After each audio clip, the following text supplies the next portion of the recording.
Ya estamos aquí, buenas noches. Vamos con los asuntos más importantes que nos deja este lunes 19 de mayo y que igual quieren saber. Por ejemplo, la planta de tratamiento de Aranda ya no recibe basuras de Palencia. Los últimos camiones llegaron el pasado viernes después de que el ayuntamiento palentino haya encontrado otra alternativa. Pero el alcalde de Aranda desconoce si ahora habrá envíos desde otras comarcas de Palencia ante la falta de comunicación con el consorcio de Burgos desde un principio. Nuestra primera sensación fue de sorpresa y bueno, he de decir que estamos dispuestos a poder ayudar a esta situación, pero que no es de recibo que nos enteremos por medio de comunicación. No hubo en ningún momento ninguna comunicación por parte del consorcio de residuos. Y este lunes ha tenido lugar la graduación de la primera promoción de pilotos del grado que imparte la Universidad de Burgos. Son 8 alumnos de 5 nacionalidades que empezaron el grado en 2022. El socio de la UBU, en este caso, la compañía Flyby, ahora controlada por un fondo de inversión, ha confirmado que seguirá apostando por esta colaboración y por su presencia en Burgos. La creación de la Escuela Andaluza de Arte Floral en la fachada de la Diputación Provincial ha resultado la ganadora del concurso de la Fiesta de las Flores celebrada este fin de semana en Burgos. Una cita que ha vuelto a sacar al público a la calle para disfrutar de una ciudad más florida que nunca y con un tiempo más que agradable.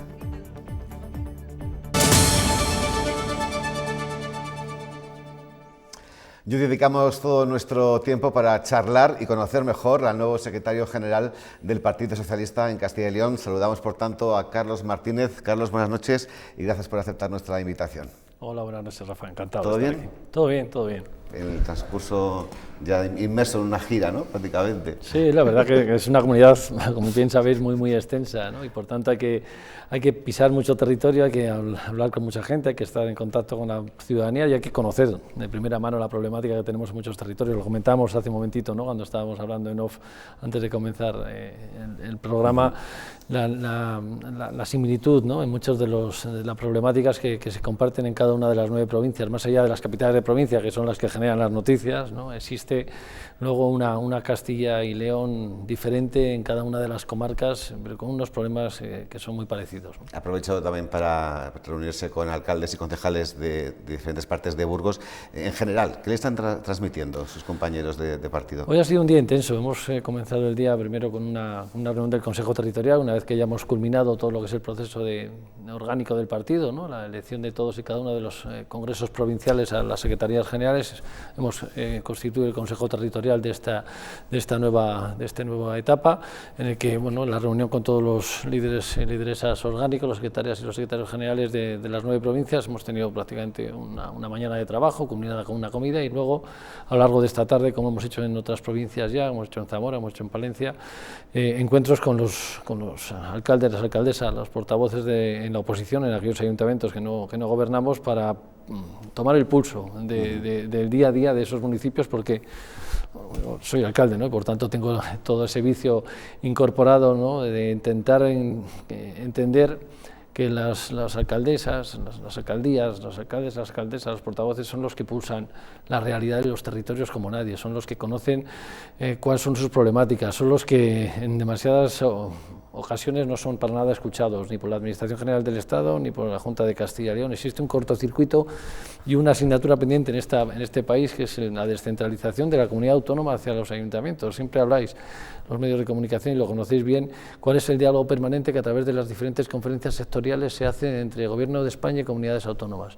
Eso se corta de raíz en el contacto entre la comunidad autónoma, la Junta de Castilla y León y los ayuntamientos, y ahí existe desde luego un cortocircuito que está haciendo que nos separemos en demasía de lo que son la problemática de la ciudadanía. Hablaremos más adelante en la entrevista de ese cortocircuito, pero me gustaría recordar a los espectadores que no lo sepan que nuestro invitado es alcalde de Soria con 4 mayorías absolutas.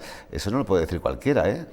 Me quiere mucho la gente y tengo esa suerte, de compartir un proyecto que es de mayorías, un proyecto que más allá de las ideologías estrictas, de esta militancia ¿no?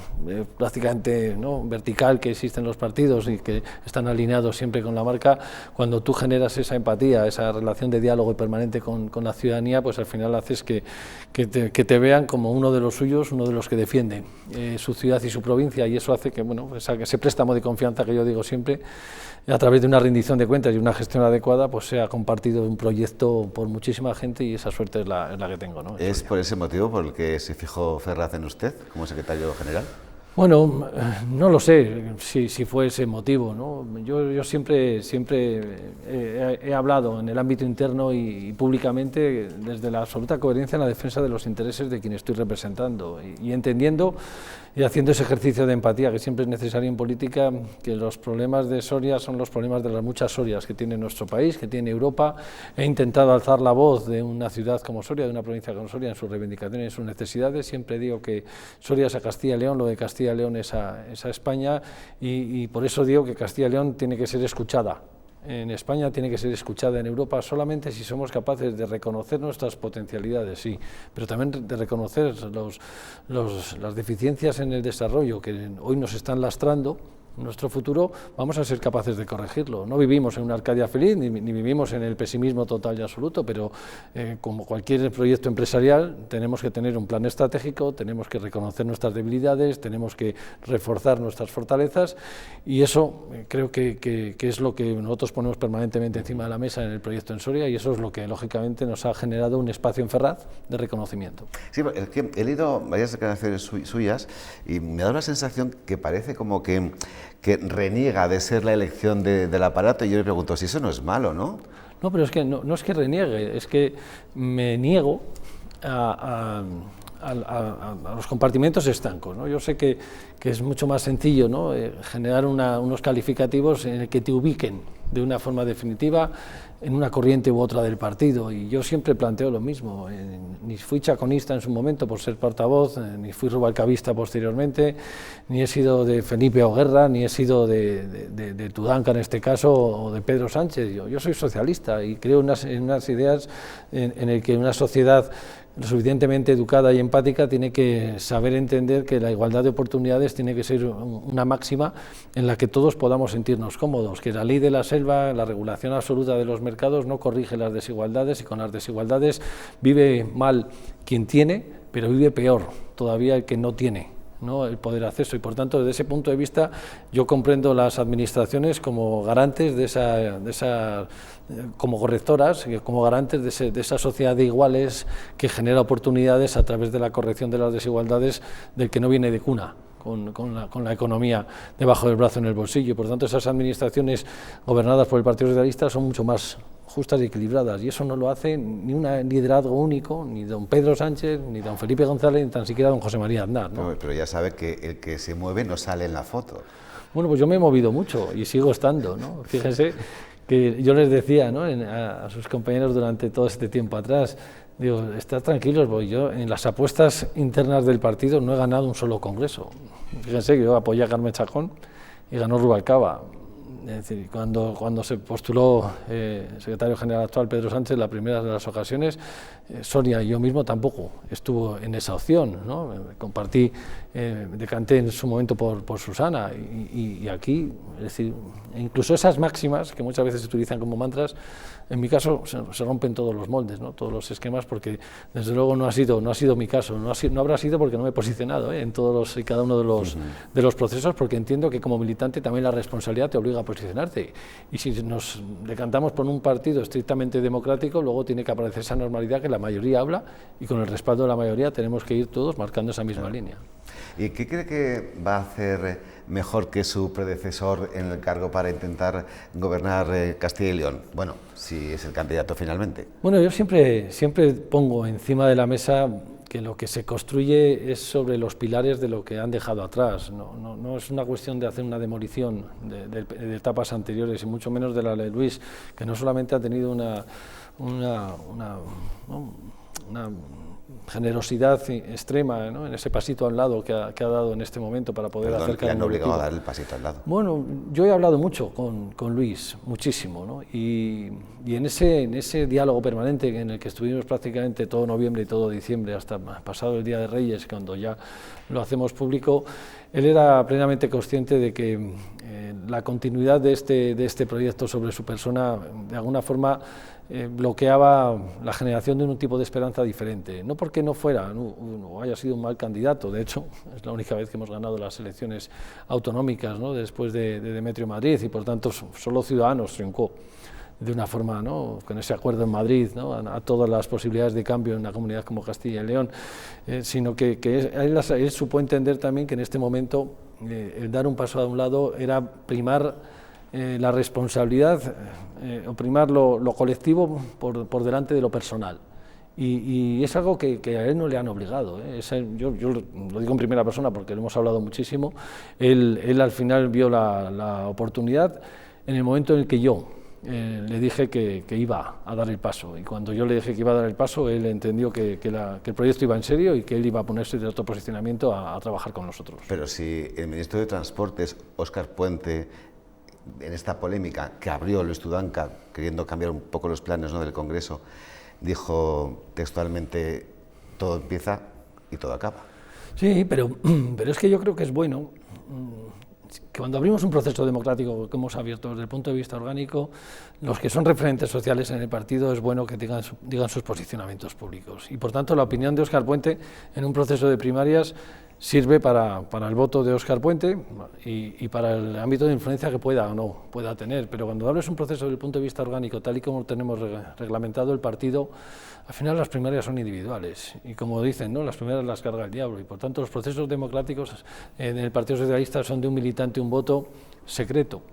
Y ese voto secreto, lógicamente, se ejerce con total y absoluta libertad, y a partir de ahí los procesos de primarias pues surgen como surgen, ¿no? Y creo que el ejemplo del Partido Socialista es demoledor en ese sentido, ¿no?, porque la democracia interna del Partido Socialista se aplica con una rigidez que no se aplica en ningún otro partido, estoy convencido. Le decía antes que iba a hacer, ¿no?, para intentar gobernar Castilla y León, y luego apostillaba así, finalmente es el candidato. Lo lógico es que el secretario general sea el candidato, ¿no? Sí, pero yo soy absolutamente respetuoso con las normativas que nos damos, ¿no?, con los reglamentos que ponemos encima de la mesa y que aprobamos en los procesos congresuales, ¿no? Y por tanto, cuando toque el periodo en el que toque postularse, lógicamente plantearemos cuál es la persona más adecuada, que busque el consenso mayoritario y para que todas las provincias podamos estar en este proyecto colectivo. Yo he hablado mucho en estos días atrás de un liderazgo mucho más horizontal, porque soy de los que está absolutamente convencidos de que la situación y el reto al que nos estamos enfrentando en una comunidad que es un país tan extensa como la nuestra, con esos 2.248 municipios, representación de prácticamente 2,5 millones de personas, lo que necesita son 9 liderazgos provinciales, un proyecto sólido en el que nos veamos representados todos y que al final podamos elegir entre ese liderazgo. Y yo siempre digo, puedo ser yo, pero existen referentes políticos importantísimos en esta comunidad que están hoy ahí llevando las riendas de carteras importantes desde el punto de vista ministerial, desde el punto de vista europeo, y que la búsqueda de la mejor persona tendrá que coincidir en el consenso absolutamente de todos. ¿Y qué lectura le da el actual responsable de los socialistas de la región cuando analiza o piensa que el PSOE lleva casi 4 décadas en el banquillo? Que nos toque, que tenemos que saber mirar a la ciudadanía a los ojos y solicitarles ese préstamo de confianza para darle una oportunidad al cambio, que hay que atreverse a dar ese cambio, que yo digo que tenemos que romper los falsos mantras de la derecha, en el que yo durante muchísimo tiempo escuché que Soria era de derechas y no había nada que hacer, en aquellos tiempos en el que el Partido Socialista en el Ayuntamiento tenía 5 o 6 concejales, hoy tenemos 12 de 21 y hemos roto durante estos últimos 18 años ese mantra de que Soria era de derechas, y por tanto la conexión con la ciudadanía, con un proyecto político, necesita una oportunidad para que a través de la gestión visualicen pues que no somos bárbaros, que podemos desarrollar un proyecto que dé unos resultados diferentes, que nos saque de estos 40 años en los que repetimos y reiteramos los mismos planteamientos y los mismos problemas, porque aquí se eternizan y sinceramente creo que necesitamos ese préstamo de confianza. Nosotros tenemos que poner mucho de nuestra parte, mucho. Sí, decíamos antes que, además, hilando con lo que acaba de responder, decíamos antes que él ha ganado por goleada en Soria en varias elecciones, pero claro, muchos dirán, es que no es lo mismo ganar en la provincia de uno que a nivel autonómico, claro. Es una batalla totalmente diferente. No, totalmente diferente, tan diferente como que te montas en el coche en Soria y para llegar a Villablino o a Béjar tienes 5 horas de ida y 5 horas de vuelta, una comunidad absolutamente extensa, pero cuando te das cuenta que vas a Villablino y los problemas que afectan a toda una comarca de ausencia de médicos, de ausencia de especialistas, de falta de mantenimiento en los centros educativos, de la ausencia de profesionales de la sanidad y de profesionales en la educación, de problemas en las residencias, de la falta de una ordenación del territorio y por tanto de unas infraestructuras que generen competitividad, y que el drama al final de la despoblación es algo transversal en Villablino, en Béjar, en la provincia de Soria, en puntos tan distantes de esta comunidad, se visualiza que aquí está faltando un proyecto político. Como decíamos antes, cualquier empresa tiene un plan estratégico.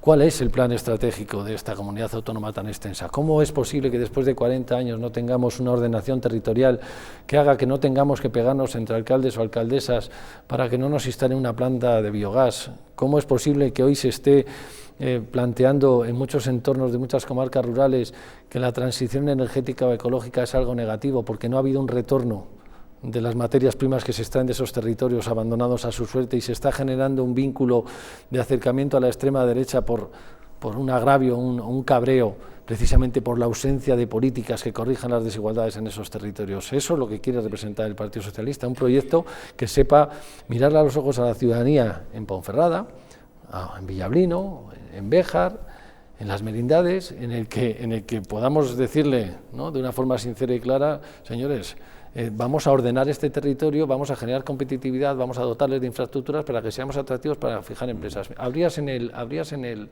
encabezamiento, en el sumario, sí, los residuos. ¿Cómo es posible que hoy no tengamos un plan de residuos? Yo soy consciente que la gestión de los residuos es problemática, pero es una realidad a la que hay que hacer frente. Hoy nos ponen encima de la mesa un convenio a suscribir a todos los ayuntamientos, con una serie de obligaciones de consumo o de abastecimiento o de gasto mínimo para dar cobertura a la inversión y a la planta, pero no sabemos dónde se va a ubicar todavía.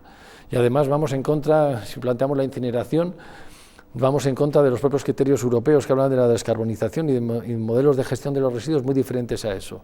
Y además lo planteamos sin ubicación exacta, con el transporte en una comunidad tan extensa de todos esos residuos por las carreteras de nuestra comunidad.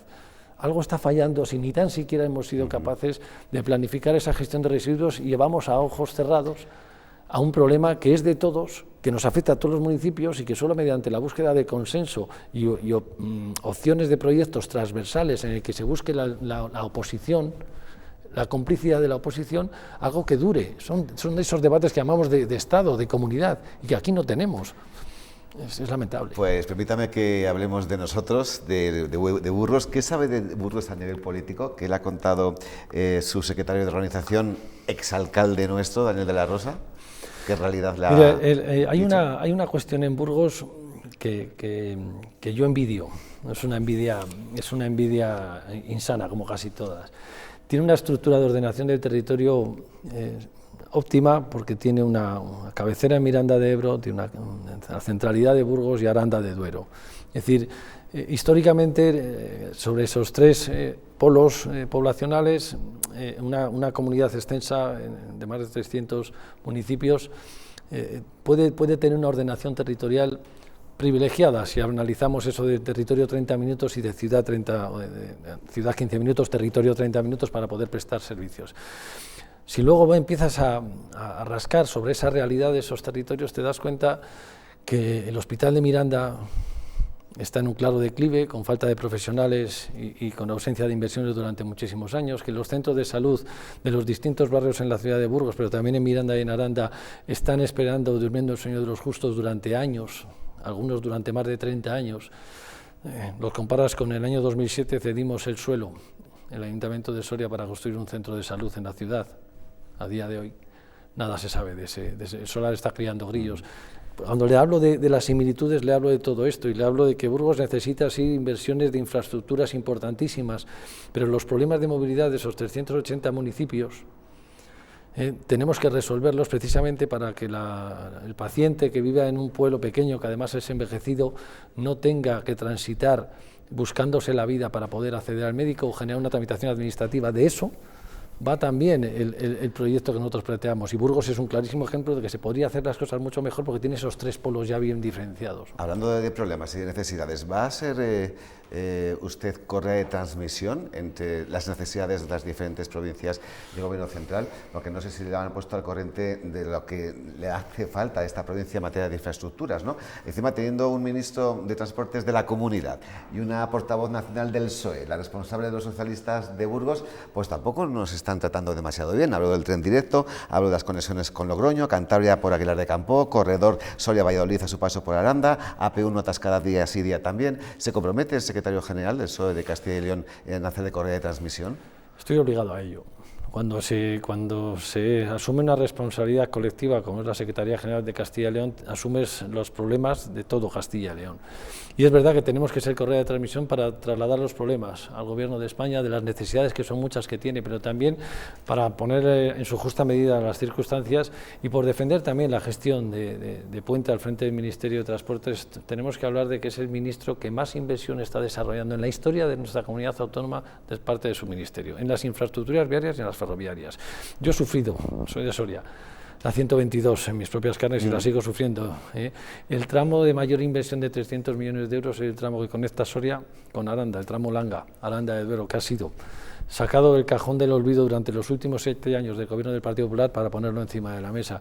Estamos haciendo exactamente lo mismo con las infraestructuras ferroviarias y es verdad que son muchos, ya hay mucho que hacer. Y es verdad que tenemos problemas ahora mismo con las frecuencias del ferrocarril en provincias que ahora se están planteando unas nuevas frecuencias y que tenemos que abordar y tenemos que intentar rectificar. Las paradas que han quitado en Segovia, en Sanabria y Medina. Y Medina, sí. Pero también, ¿no? Más allá de la correa de transmisión y reivindicar las necesidades con el Gobierno de España en su justa medida para cada una de las 9 provincias, entendiendo la foto fija que tenemos en cada una de esas 9 provincias para poder priorizar, también tenemos que poner encima de la mesa, insisto, las competencias de quien gestiona o debiera gestionar 15.000 millones de euros anuales. 15.000 millones de euros anuales en una incapacidad de gestión, porque se habla mucho de la inestabilidad del Gobierno de España a través de los medios de comunicación y se habla muy poquito de que llevamos 2 años sin presupuestos y sin visos, de poner un marco programático presupuestario para el año 25 ni para el año 26, ya culminando una legislatura. En los últimos años de señor Mañueco, de la Junta. Claro, a la Administración del Estado tampoco tenemos presupuestos. Sí, pero hay un matiz que yo sí que quiero diferenciar ahí. El Partido Popular en oposición en Madrid está sistemáticamente ubicado en el no. Es decir, da igual que sea reubicación de menores migrantes, que política arancelaria para combatir las decisiones de la Administración, que un proyecto de presupuestos. Y el Partido Socialista que yo represento en la comunidad autónoma está haciendo precisamente lo contrario, tendiendo la mano al señor Mañueco para traer un borrador de presupuestos y llegar a acuerdos y consensos para no perder ni un solo minuto de oportunidades con los fondos europeos y en el periodo que se va a abrir ahora de financiación del marco plurianual presupuestario que se está abordando en Europa con la futura política de cohesión o los gastos en defensa para tener una posición firme y de consenso. Fíjense la diferencia, ¿no? Aquí yo tiendo la mano y recibo la negativa por respuesta. En Madrid el Partido Popular niega el pan y la sal al Gobierno de España. Si estamos permanentemente comparando dos cosas diferentes, comparemos también los matices que son muy diferentes. Sí, pero hay matices muy importantes. Ya que has sacado el tema, se lo digo, no lo tenía pensado. El presidente del Gobierno, Pedro Sánchez, pedía la dimisión de Rajoy porque si no había presupuesto. Claro, es que... hay que ser coherente, entonces ahora tiene que dimitir él porque no tiene presupuesto. No, pero por coherencia, por coherencia yo le digo, es imposible sacar un presupuesto si tú ni tan siquiera te esfuerzas por sacarlo. El esfuerzo que está haciendo el Gobierno de España por seguir legislando, por cumplir normativa, incluso por trabajar con todo el arco parlamentario para poder buscar unas cuentas que al final han sido imposibles, justifican al menos la voluntad de seguir gobernando. La inacción de quien ni tan siquiera quiere presentar un borrador presupuestario para cumplir la legislación vigente, eso sí que plantea una incoherencia. Yo lo que le estoy diciendo al señor Mañueco es que o presupuestos o elecciones, pero que no podemos dejar pasar el tiempo de una forma indefinida, porque estamos desaprovechando muchísimas oportunidades. Una última cuestión, que nos queda un minuto solamente, la polémica de los mensajes filtrados entre el exministro Ábalos y el presidente del Gobierno. Me voy a quedar en la parte que nos corresponde a nosotros como castellanos y leoneses, ¿no? Cuando en esos mensajes se ven que hay una trama aprovechando la presencia de ciertos tránsfugas de otra formación política como Ciudadanos para apear a Mañueco del sillón. ¿Le pareció bien leerlo? Bueno, si hicieran público todos nuestros WhatsApp, desde el punto de vista personal o profesional, seguramente todos tendríamos mancha, absolutamente todos, ¿no? Es muy difícil hacer una defensa de unos WhatsApp que desde el ámbito privado, ¿no?, exponen con absoluta crudeza incluso la forma de expresarnos en un ámbito estrictamente privado con personas de confianza a través de WhatsApp. Pero luego, sobre esa supuesta trama de compra de votos por parte del Partido Socialista para una supuesta moción de censura, vamos a la realidad de los hechos. Para eso de que el dato mata el relato, ¿dónde están todas esas personas de Ciudadanos a día de hoy? ¿Quién ha comprado a todas esas personas de Ciudadanos en el día de hoy? Todos ellos están en cargos de representación institucional o formando parte de responsabilidades políticas dentro del Partido Popular. Por tanto, en ese dato mata relato creo que es evidente, ¿no?, que hoy por hoy, ¿quién es el representante en el corredor? Él es de Ciudadanos, el señor Fuentes, y así todos y cada uno de los diputados autonómicos. Relevante eso de coquetear con el transfugismo, que es algo que siempre ustedes han criticado también. No, es que yo me niego. Lógicamente hay un pacto antitransfugismo que tenemos la obligación de cumplirlo, y el Partido Socialista a día de hoy no lo ha roto. Lo que sí que no han roto es, no sé cómo llamarle, aquellos que compran voluntades para luego estar en Ciudadanos. Y lo digo también por conocimiento propio. Es que en Soria el concejal de Ciudadanos es hoy vicepresidente de la Diputación, también por parte del Partido Popular. Pues señor Martínez, ha sido un placer recibirle. Pena que no tengamos un poquito más de tiempo, pero bueno, ojalá vendremos más días. Haya más ocasiones. Ha sido un placer conocerle y le deseamos muchísima suerte en esta nueva tarea. Muy bien, muchas gracias a vosotros. Nos marchamos, ya saben, volvemos mañana a la misma hora, ya con nuestra mesa de actualidad. Que descansen, buenas noches.